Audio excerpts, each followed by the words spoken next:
And now... What is this? I know you're gonna dig this. This is the Flatland Sports Podcast. Where do you come from? Lubbock, Texas? Lubbock, Texas. A place called Lubbock. I wonder if they think I'm so gorgeous back in Lubbock. What do you care about Lubbock? You're big time now. I'm just a little homesick, that's all. Is that what you want, Larry, to spend the night in Lubbock, Texas at a day's inn with a $15 voucher from Cinnabon? Lubbock? No, it's near Lubbock. What's it like there? It's flat, real flat. You stand on a coffee can, you can see Colorado.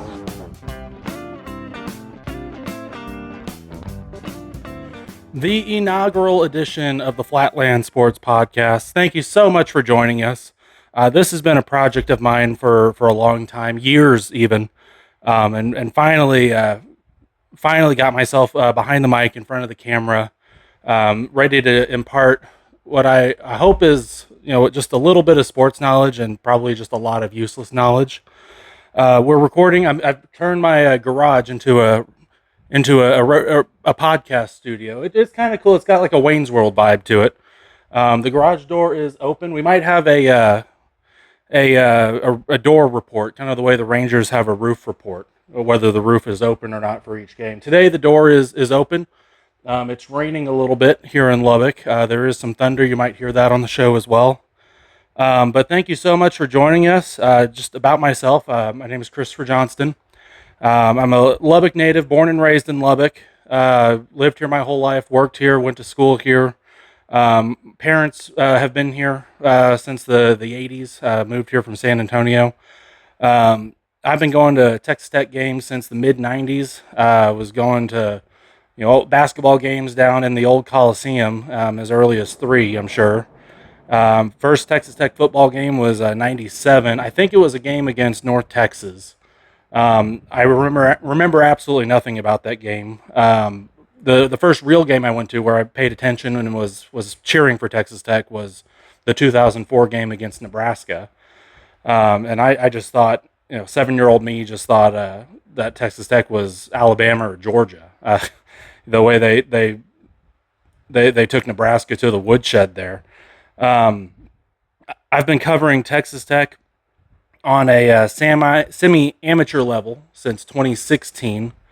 I started a Flatlander sports blog. It was a WordPress blog. I would share it on the Texas Tech groups on Facebook.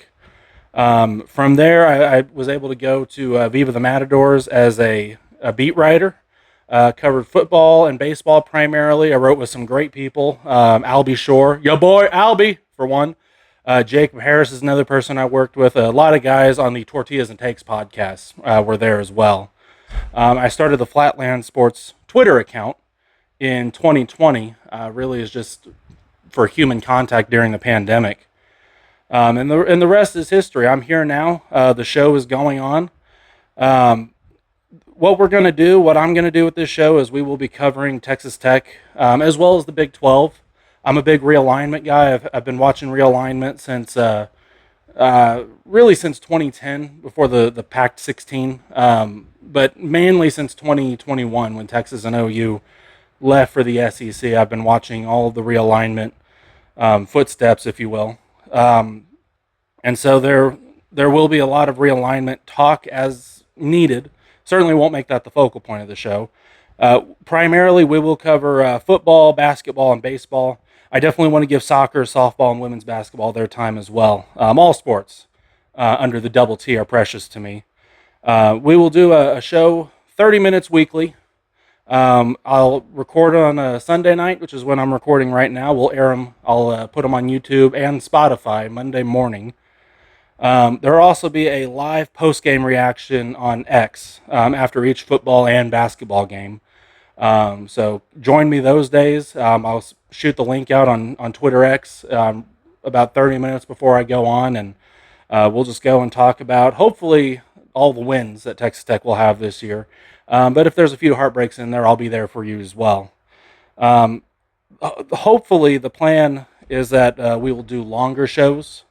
Maybe an hour. Maybe we'll add another show during the week and do a show a couple times a week. The ultimate goal is to do live shows, which the magic number for that is 50 subscribers on YouTube in order to do live shows on YouTube. So please hit the subscribe button, hit the bell notification to get more shows and content from Flatland Sports. I do post a majority of my video content that goes on Twitter, goes on to the YouTube page, as well as TikTok and Facebook. And we're excited to see where this goes, and thank you so much for taking the journey with me. So we'll go ahead and get started now. Texas Tech, really we'll start with breaking news, and that's Texas Tech is ruining college football. To recap, it really starts with the loss to Colorado last season. A fan politely tweeted at our guy Cody Campbell to buy us an O-line. And he responds with the infamous words, "I will." And at that point, Texas Tech proceeds to sign every top portal prospect in the country, and is reportedly spending an estimated $55 million on NIL school-wide. I've seen other reports that football is spending $10 million, well over $10 million. Basketball, I think, is spending $10 million. Football may be down in the, approaching 20 at this point. But the question on everybody's mind right now, with all of the moves that Texas Tech is making, how dare they? Texas Tech put together the number 1 rated portal class in the country. You had some highlights. Micah Hudson made his return. We can talk about the Micah Hudson story. If not today's episode, then definitely a later episode. Red Raider legend already with his journey through College Station and back. You get some highlights such as Quentin Joyner, the running back for USC. You beat out Ohio State and Michigan for Quentin Joyner. And really, I'll pull the entire list of the portal class up right now.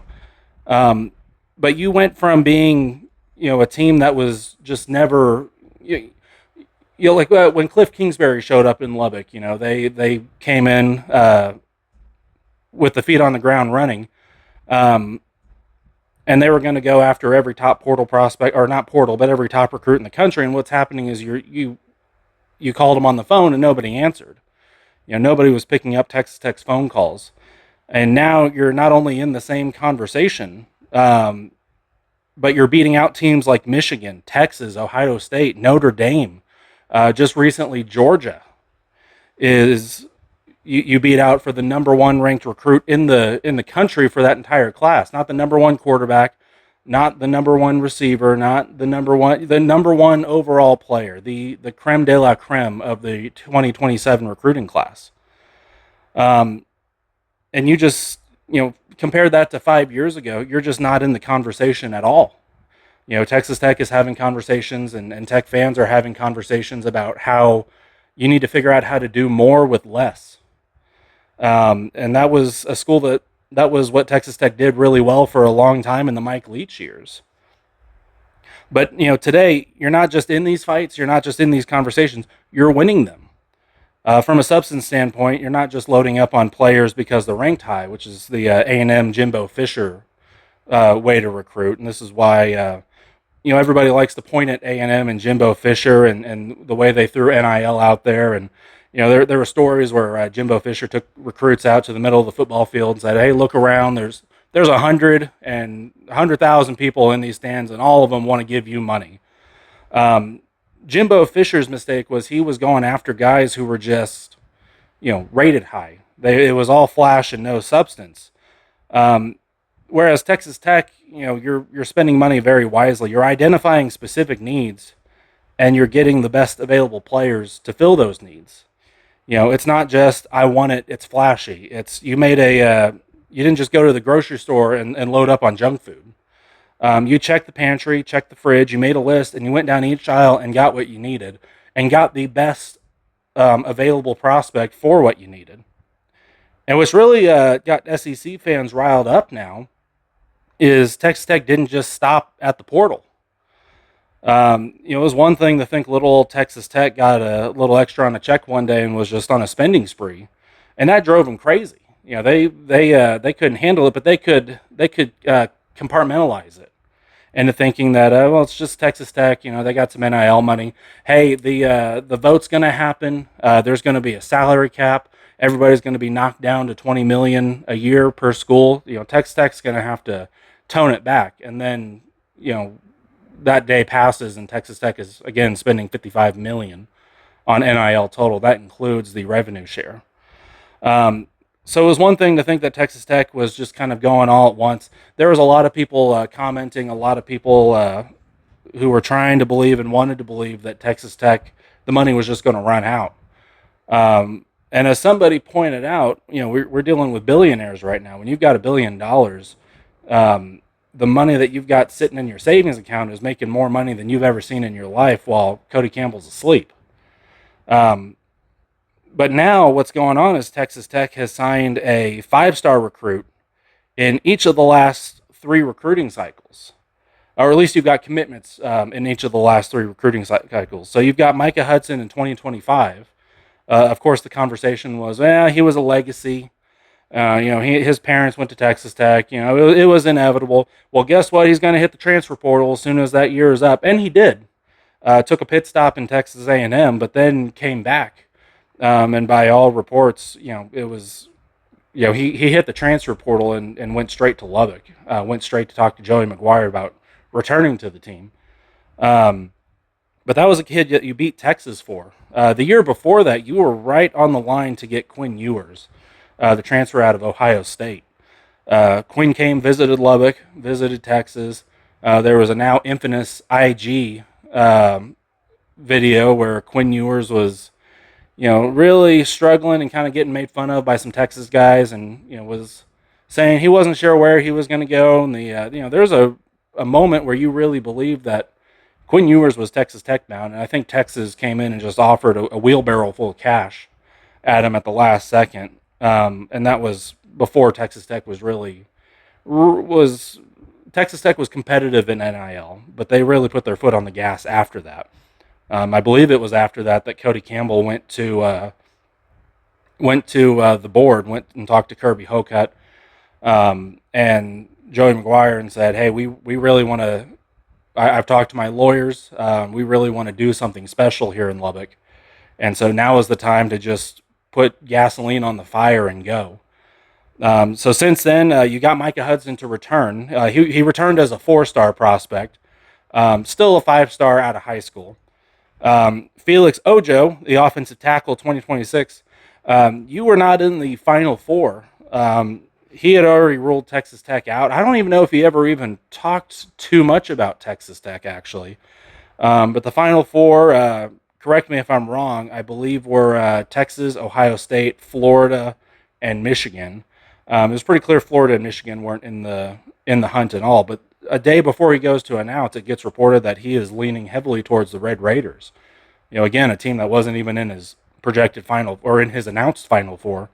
And Ohio State fans really thought they were going to get him. And at the last second, in true Red Raider fashion, by the way, he pretends to pick up the Ohio State hat. He pretends to pick up the University of Texas hat. In the one time I'll give a pass for calling it the University of Texas Tech. He picks up a hat, says, I'll be committing to the University of Texas, and then puts it down and puts on the Texas Tech hat and says, Texas Tech. But that, again, these aren't transfers. These are high school recruits that you're now beating. And LaDamian Guyton, just the other day, the number 1 rated overall recruit in the class of 2027. Now, there's a lot of internal chatter that he may be reclassifying for the class of 2026, which could be a huge deal coming in, where you have a very highly rated offensive tackle coming in, and then a very highly rated defensive player coming in, an edge rusher. And that one, again, number 1 overall in the country. And you beat the Georgia Bulldogs, the winner of 2 recent national championships, the last 2 SEC championships. And it's clear this isn't just a one-time spending spree. This is where sustained elite level success starts. And the reaction truly is something that I think needs to be studied by science. It starts off with what you'd expect. Texas Tech is buying a roster. Texas Tech is tampering. This is bad for the sport. We saw that all the way with softball with, as they called the $1 million arm. over and over and over again on ESPN, you offer Nigeri Kennedy $1 million per year to come play softball. The cope then too was, wow, Texas Tech's blowing all their money on a softball player. They're not going to have any money left for football. Notwithstanding the fact that you've been paying basketball players since NIL became a thing. Then the cope came in, specifically from the Georgia fans. Oh, we didn't want him. He's only interested in money. We want a guy who's not serious. My favorite. Oh, he's just going to hit the transfer portal as soon as he's in and out. Not a serious player. Not a culture fit for the Georgia Bulldogs, which I can only imagine to means that he drives the speed limit most days. And then perhaps the most shocking reaction to me came from the crowd in Austin, which is split. There's a lot of them who really follow along the SEC talking points. But then there's a large group of them that are applauding Tech. I would say they're proud. I'm going to say younger brother. They're proud of their younger brother, not little brother, their younger brother. Texas Tech is like me and my brother. My brother's older than me, but I'm taller than him. Applauding Tech for poaching a player from Georgia, who I think has really been a thorn in the side in the Longhorns ever since they moved to the SEC. But my favorite cope that I've seen, though, repeatedly on every message board, on every Twitter reply, on every Facebook post is, wow, you're going to have to pay a kid a lot to get him to come live in a place like Lubbock, Texas. Let me tell you. And the truth is, Texas Tech's NIL, according to an anonymous coaches poll, Texas Tech NIL is second behind the University of Texas. So what NIL has done is Texas Tech has been put on an equal footing with these blue bloods. You're not just money whipping them. You are to a point, but you're not just like out there money whipping, the University of Texas and the University of Georgia. You beat Notre Dame for a recruit, for a transfer on this most recent class. Probably the most well-financed school in the country, Notre Dame. You're putting yourself in the conversation to where now those recruits are picking up the phone when you call. And then you're able to get them to Lubbock. And once you get them to Lubbock, you get the coaches talking to them. You have the facilities, courtesy of Dusty Womble, you have some of the best football training facility in the country. The largest continuous football facility in the country, with it being connected to the stadium directly in the south end zone. You have the city of Lubbock itself, which, has been the butt of jokes for as long as I can remember, as long as my parents can remember, going back to the days of Buddy Holly, even when it was, a 3,000 person cotton town. But the city itself, people really, the people commenting on Lubbock, clearly have not spent a lot of time here. They've either heard what people are saying about Lubbock, which usually from the Longhorn, Aggie, and Sooner crowd, a little bit of the TCU crowd too. They've heard what people have had to say about Lubbock. Maybe they spent some time here in the mid-2000s, or even in as late as 2010. They spent, a couple guys telling me they spent a couple years in Lubbock going to Tech in 2005, and the Lubbock is a dump. Well, if you're talking about Lubbock in 2005, then I hear your argument. I disagree, but I disagree with your conclusion, but the premise at least is valid. But we're talking about Lubbock in 2025. Since 2000, the city has grown. And I'm getting dragged on Twitter for this statement. I said Lubbock has nearly doubled in size. So you were 199,000 in the year 2000. Today, Lubbock is right at 350,000, based on the most recent census metrics. So you haven't doubled in size, but you're getting pretty close. And you're approaching that point, and will probably pass that point well before the year 2030. This isn't a Lubbock that, the Lubbock I grew up in. It ended at 82nd Street, and it was farmland across the street from my house. Everything we had one of everything, but it was what I called the generic version. We had a YWCA instead of YMCA, things like that. Now you've got Top Golf, you've got, amenities that match any city in the world.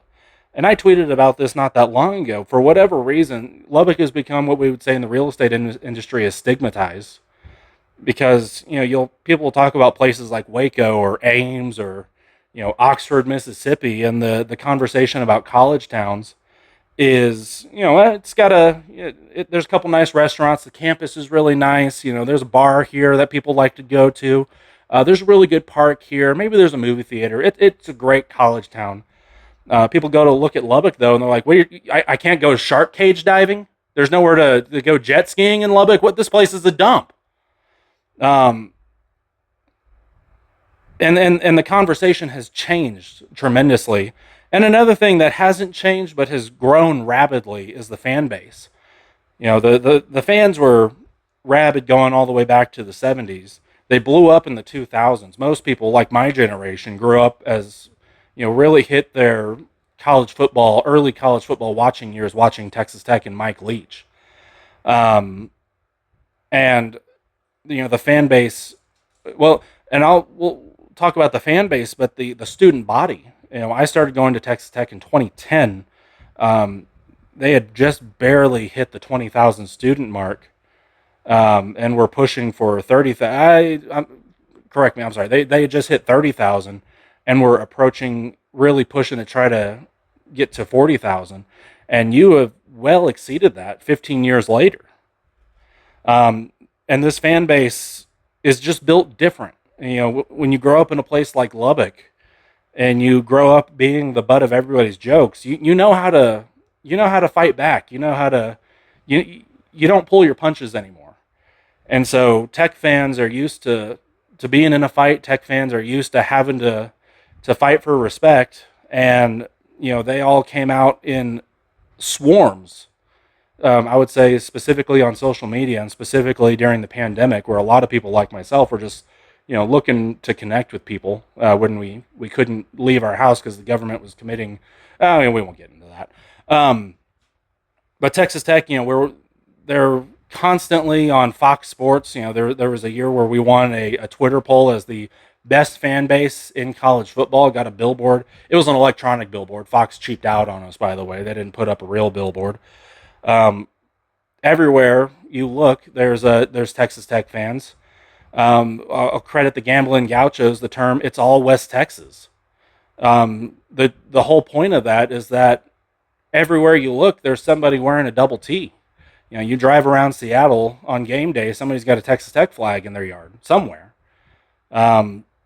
It's a large fan base, it's a loud fan base, and it's a very passionate fan base, and more importantly, it's a fan base that's sick, and absolutely sick of being put down by the powers of college football, namely the Texas Longhorns and the Texas A&M Aggies and the Oklahoma Sooners of the world. But it's all these things that I've mentioned that are closing the deal for these recruits here. We're drawing people in with NIL, but they're staying because the school, the coaches, the fans, and Lubbock itself are keeping them here. James Blanchard made a point. He was talking on Twitter, had a comment recently where he said, the negative recruiting against Texas Tech, it's actually working in our favor, because these players will come in and tell them, "Hey, James, they lied. They told me it was a dump. This place is awesome." People will tell you too, all kinds of things. I'm kind of rambling for a little bit, but the biggest thing people point out about Lubbock is it's in the middle of nowhere. Well, it doesn't matter where it is, because Lubbock is where to be. Lubbock doesn't need to be near a Dallas. Lubbock doesn't need to be near an Albuquerque or Denver. Lubbock is the place to be. We'll talk about Baylor. I saw specifically some Baylor fans. They really like to talk up Waco as just being an hour and 45-minute drive away from the Metroplex. And somebody commented, if you're in Baylor, Lubbock, there's nowhere to go. But if you're in Baylor and you're in Waco, you're an hour and 45 minutes away from a great steak. I'll tell you, if you're an hour and 45 minutes away from a great steak, you're in the wrong place. Lubbock, I'm 5 minutes away from just about anything I could possibly want. And so all of these things, all of the negativity going against Texas Tech, it's now coming back around. And these players, these fan bases just can't handle it. Again, now they're freaking out because, sorry, I clicked out of my notes here. The idea that a poverty school like Texas Tech is just money whipping the likes of Texas, Ohio State, and Georgia, in their minds is better than the idea that Texas Tech is actually beating them. Sports Illustrated Chris Brailer put out an article last night about the SEC's meltdown, which had some great quotes that I'll read to you. Gone are the days when elite recruits are essentially guaranteed to land at blue blood programs like Alabama, Ohio State, or Texas. In the past, a school like Texas Tech would have had little chance of competing for the top talent in this country. Those days are over. For years, SEC programs enjoyed recruiting edge through backdoor deals and under-the-table incentives. Now that paying athletes is legal, programs like Texas Tech are able to play the same game, only better. And that's not sitting well with a fan base that's used to having it all. The truth, the SEC isn't entitled to anything anymore. He goes on to say SEC fans cling to the belief that losing top recruits is a sign of players lacking the desire to compete at the highest level. The reality is far more uncomfortable. The SEC is no longer the premier conference in college football. Programs like Texas Tech are rising, and they're doing it the right way, out in the open. Which that last part is kind of telling for a couple of reasons. We'll break down both. One thing that immediately jumps to my mind is that, they're doing it out in the open, and they're doing it the right way. They're doing it the legal way. You'll see people all over social media, and even people on ESPN talk about, we're just holding our breath and waiting for the sanctions to come in because Texas Tech is definitely cheating. Texas Tech is definitely tampering. There's no way they can do this. Well, yeah, you believe that because you've been doing it illegally for forever. It's kind of like when marijuana was legalized in states like California, and people are like, I can do this now?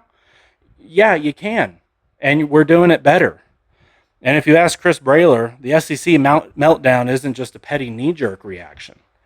It's a sign of the decline and fall of the Southeastern Conference.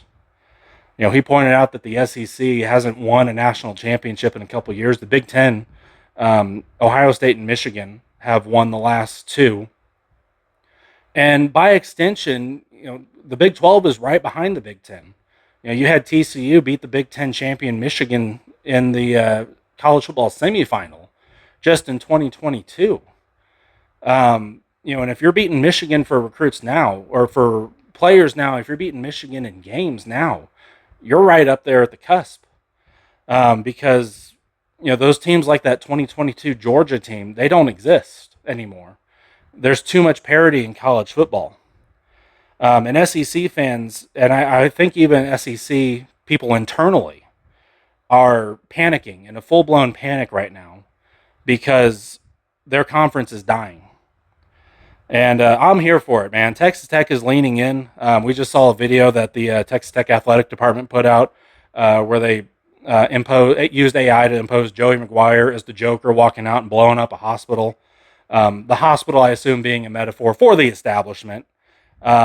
You've installed pump jacks, and I know the pump jacks have been a long time coming at Texas Tech, but the fact that they were installed the day that you signed LaDainian Guyton is just one of the best coincidences to ever happen. You've got hype videos mocking that you can't recruit to Lubbock. A phrase that has been said not just by the people in Austin or the people in College Station or Oklahoma or Athens. But there's people in Lubbock that have believed this for a long time too. People I wrote with at Viva the Matadors. I had long arguments with them that you can't recruit to Lubbock. You can't even get coaches to stay in Lubbock. Lubbock Texas Tech is a stepping stone program. And it wasn't really true then, but it's especially not true now. But what does it all mean? Is this the year for Texas Tech? Is 2025 the year that Texas Tech will make it? I think, if you ask a Texas Tech fan, if you're asking me, I think most of us are very cautiously optimistic. We have every reason to buy into 2025, which, by the way, is the 100th anniversary of Texas Tech football. You've got the recruits, you've got the players, you've got the momentum, you've got everything you could possibly have. The only thing I think holding us all back is we've been hurt a lot. We've spent many, many summers in the past 15 years just taking Kool-Aid shot after Kool-Aid shot, only to get punched in the face the moment the year starts. Go back to 2022 when you were 2023. You had Brett McMurphy picking you as a dark horse candidate for the college football playoff, and week 1 you get punched in the face and beat by Wyoming at their place. But there's just something about this year that feels different. It really does. And the last time I felt this way was before the 2008 season. It was just, it's indescribable. It's just something in the air. The question really is, why not Texas Tech?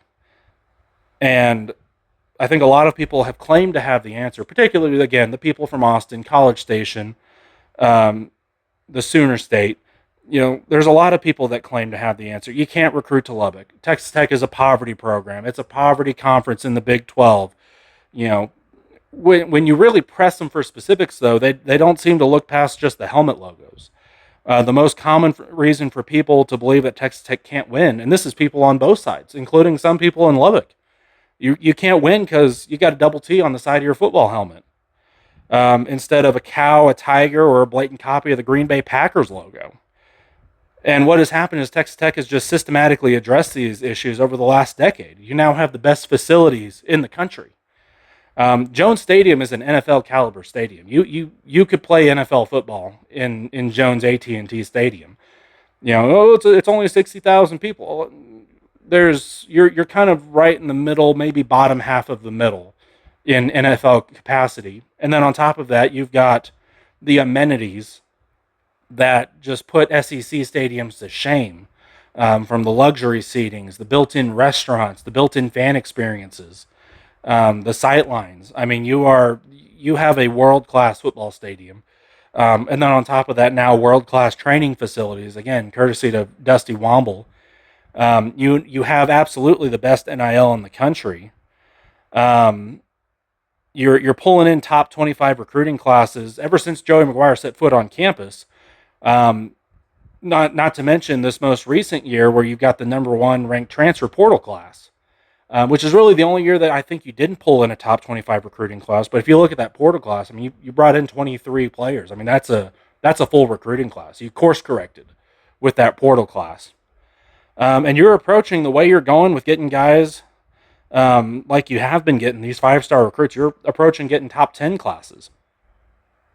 And the next common answer that people will bring up, both Texas Tech and non-Tech fans, you haven't done it before. Texas Tech has never won the Big 12. Your last shared conference title was 1994, and there's a ginormous asterisk on that conference title. As you finished 6-6, there was a 5-way tie in the Southwestern Conference. Now I'll put another asterisk on that and say that you finished number 2, really behind Texas A&M. Texas A&M was ineligible due to recruiting violations and sanctions. And so Texas Tech, the way you judge who won the Southwest Conference is who got to go play in the Cotton Bowl. That was Texas Tech that year. But either way, you got a shared conference title in 1994. That was the last time you did that. Your last outright conference championship, was in the Eisenhower administration when you won the Border Conference in 1953. You went on to win the Gator Bowl that year. You beat a fantastic Tennessee team. But with all that said, all that history, all of that negative history against Texas Tech, and again, the question, Texas Tech has never done it before. Why should we believe that they're doing it now? Well, I will tell you that Texas Tech has gotten in the habit of breaking glass ceilings.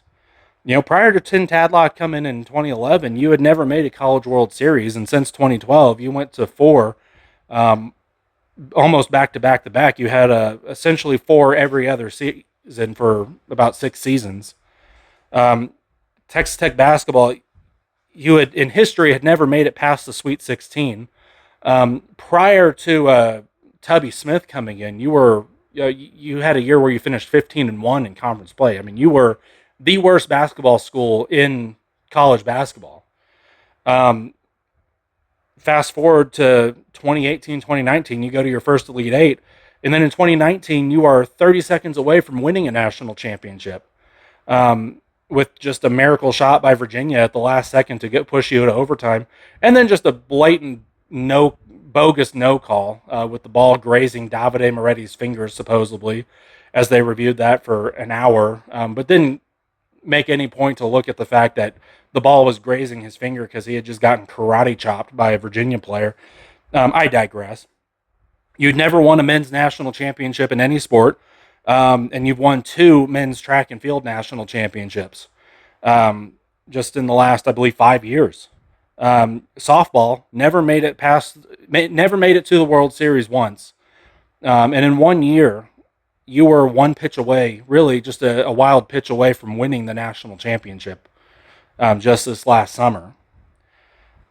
So it seems to me that Texas Tech has now gotten into the habit of breaking glass ceilings. While you've never done it in football, doing things that you've never done before has become very quickly a Texas Tech staple.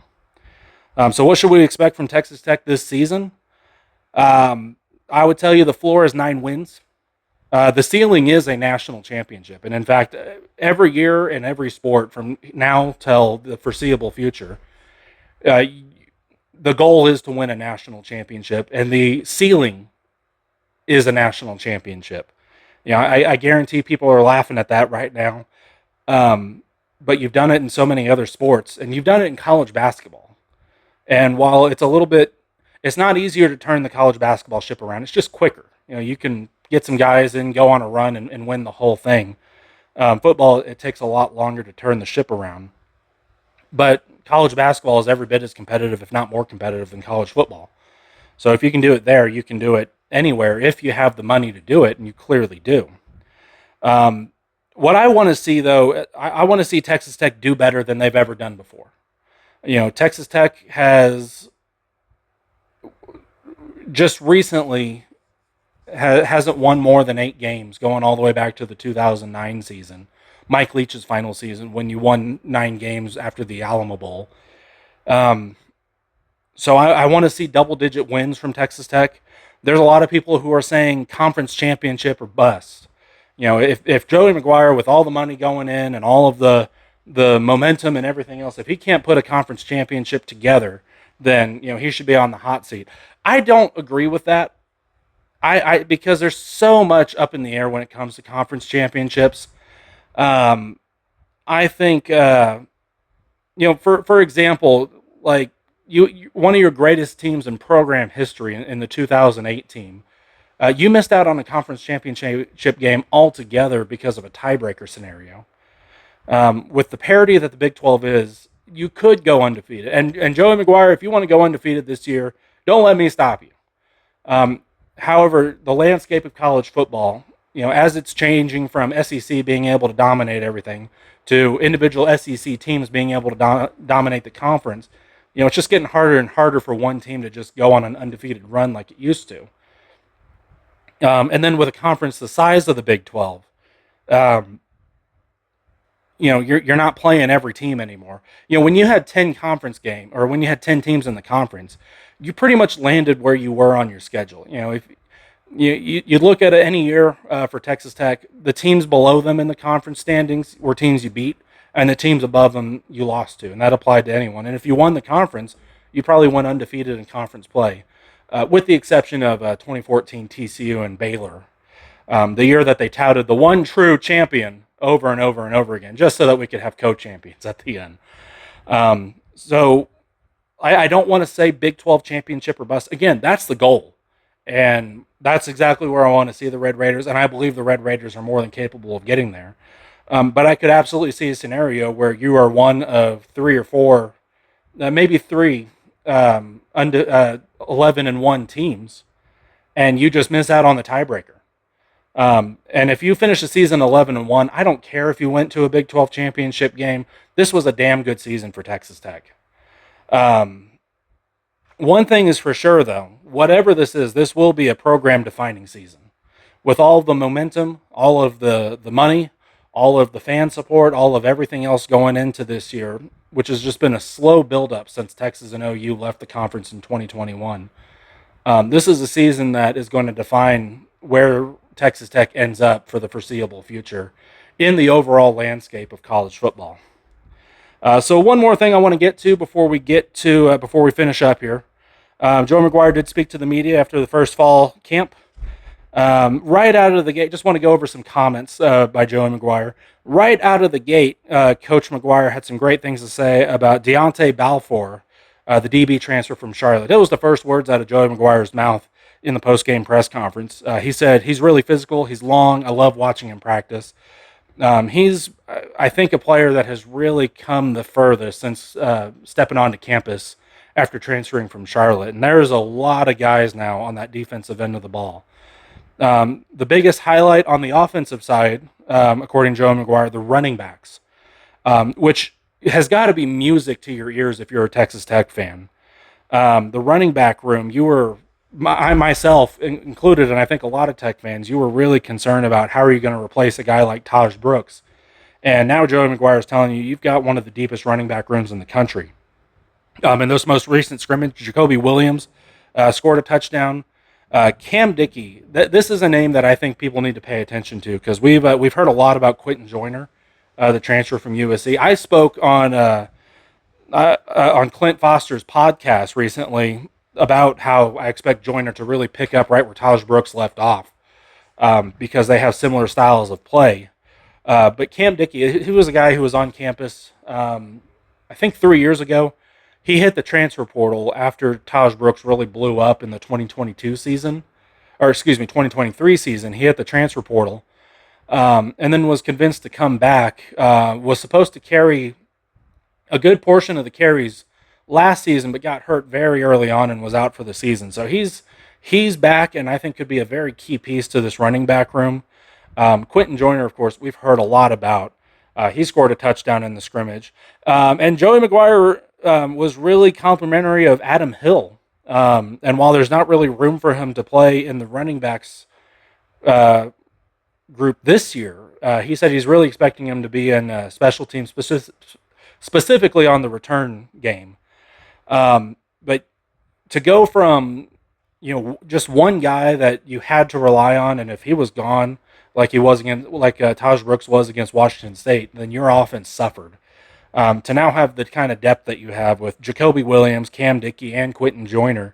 And not only that, but with three running backs, could we see perhaps multiple running back sets in Texas Tech? I don't think the offensive coordinator is really against it. He was known to do that kind of sort of thing at Texas State. On the defensive side, John Curry was another name. Joe McGuire said, we got to get him on the field more. He is really rising up and proving everybody that he's worthy of his spot. Special teams, you have improved a lot from the spring, according to Joey McGuire. You missed one field goal kick during the scrimmage. It was the very first one. Otherwise, you made every single one, which was a complete opposite of what you had in the spring game, where I think you were 1 for 3 overall, which really didn't put Tech fans in a panic, but definitely was cause for concern, especially in recent years. If you remember some of those Cliff Kingsbury years, you had seasons where you couldn't get the ball to go through the uprights to save your life, and that just killed the entirety of the 2016 season, which was Mahomes' last season. And Jack Burgess, Joey McGuire says he's added 5 yards to his punts. So whatever he was kicking before, he's going to kick him 5 yards more. And one last thing that I really want to mention that I thought was worth noting is the way they're using officiating. I have no idea how common it is to do this. I know it is very common to have officials in practice. Joey McGuire's got Big 12 officials sitting in at the games, officiating the games. But one of the things he mentioned, one of the things he's doing and that he's instructed them to do and that he's doing is just calling some bogus penalties. He mentioned during the scrimmage he called a sack on Baron Morton when Baron Morton clearly was nowhere near getting tackled, which as he said, ticked the hell out of Morton. He was mad and yelling about it, and Joey McGuire just turned around and walked away. But he's made a point. He's had the officials just call some real questionable calls during these practices, specifically to get the guys used to things not going their way. Which there's a million jokes you can make about Big 12 officiating here. Something I will say, though, and again, I don't know if this is something that is consistently done, consistently done across the board, but definitely something that needs to be done at Texas Tech, because for as long as I've been watching Texas Tech football, your Achilles heel seems to always be you've got some momentum going and you get a bogus call. You're called for a pass interference. Arizona State knows about all this. You're called for a bogus targeting call or a no call, and you lose all your momentum and you can't come back from that.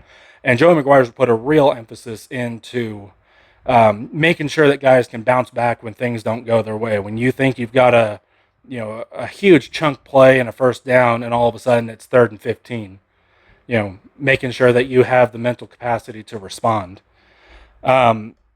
And that's it. We'll be back again next week on Monday. We'll preview. We'll reset the realignment deck a little bit.